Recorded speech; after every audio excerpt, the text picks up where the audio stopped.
I worked as a war reporter for 15 years before I realized that I really had a problem. There was something really wrong with me. This is about a year before 9/11, and America wasn't at war yet. We weren't talking about PTSD. We were not yet talking about the effect of trauma and war on the human psyche. I'd been in Afghanistan for a couple of months with the Northern Alliance as they were fighting the Taliban. And at that point, the Taliban had an air force, they had fighter planes, they had tanks, they had artillery, and we really got hammered pretty badly a couple of times, and we saw some very ugly things. But I didn't really think it affected me. I didn't think much about it. I came home to New York, where I live, and then one day I went down into the subway, and for the first time in my life, I knew real fear. I had a massive panic attack. I was way more scared than I'd ever been in Afghanistan. Everything I was looking at seemed like it was going to kill me, but I couldn't explain why. The trains were going too fast, there were too many people, the lights were too bright, everything was too loud, everything was moving too quickly, and I backed up against a support column and just waited for it. And when I couldn't take it any longer, I ran out of the subway station and walked wherever I was going. Later, I found out that what I had was short-term PTSD, post-traumatic stress disorder.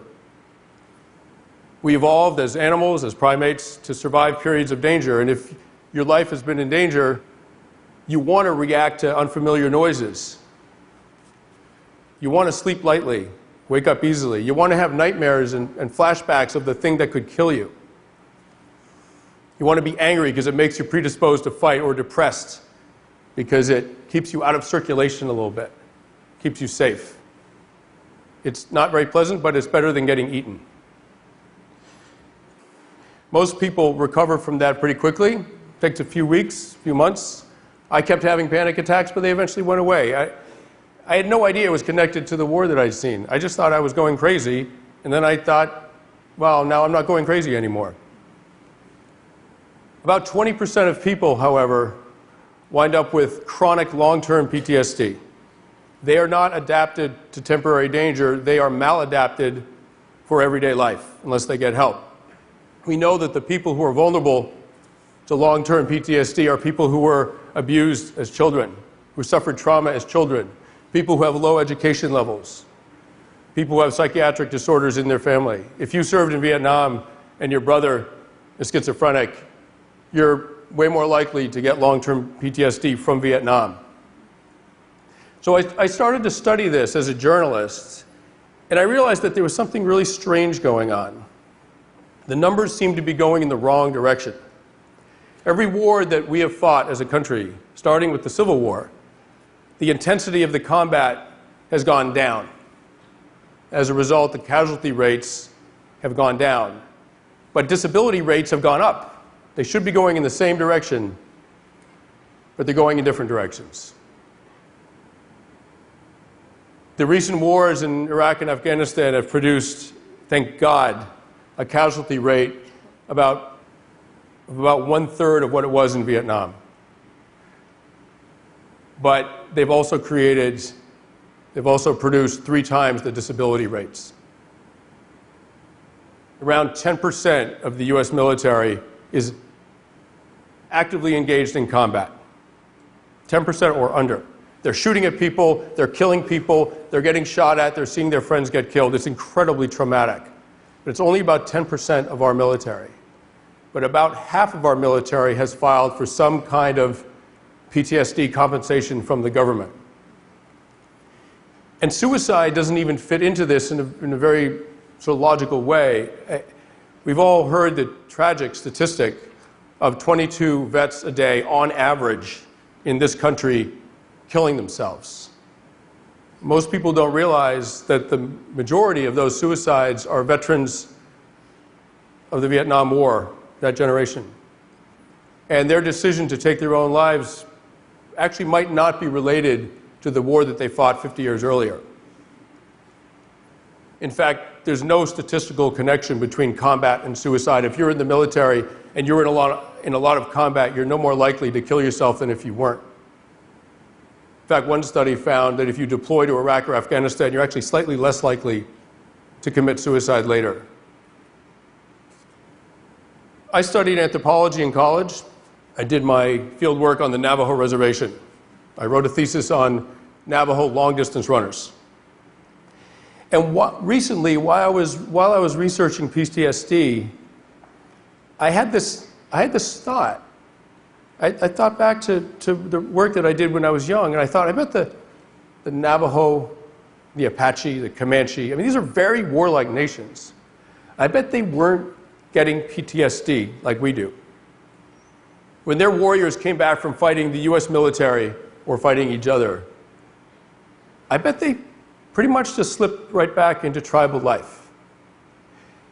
And maybe what determines the rate of long-term PTSD isn't what happened out there, but the kind of society you come back to. And maybe if you come back to a close, cohesive, tribal society, you can get over trauma pretty quickly.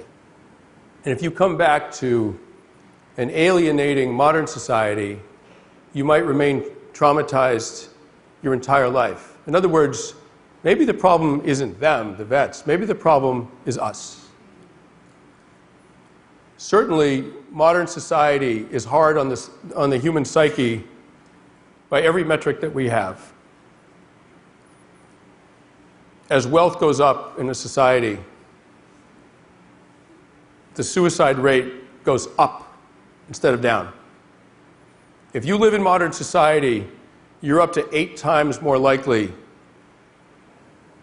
to suffer from depression in your lifetime than if you live in a poor agrarian society. Modern society has probably produced the highest rates of suicide and depression and anxiety and loneliness and child abuse ever in human history.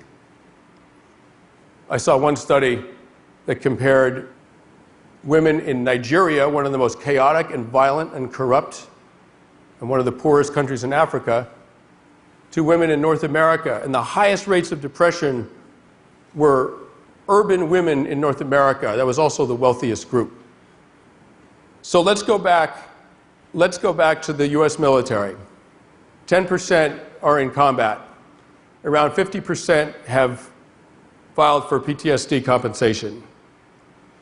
So about 40% of veterans really were not traumatized overseas, but have come home to discover that they are dangerously alienated and depressed. So what is happening with them? What's going on with those people? The phantom 40% that are troubled, but they don't understand why. Maybe it's this.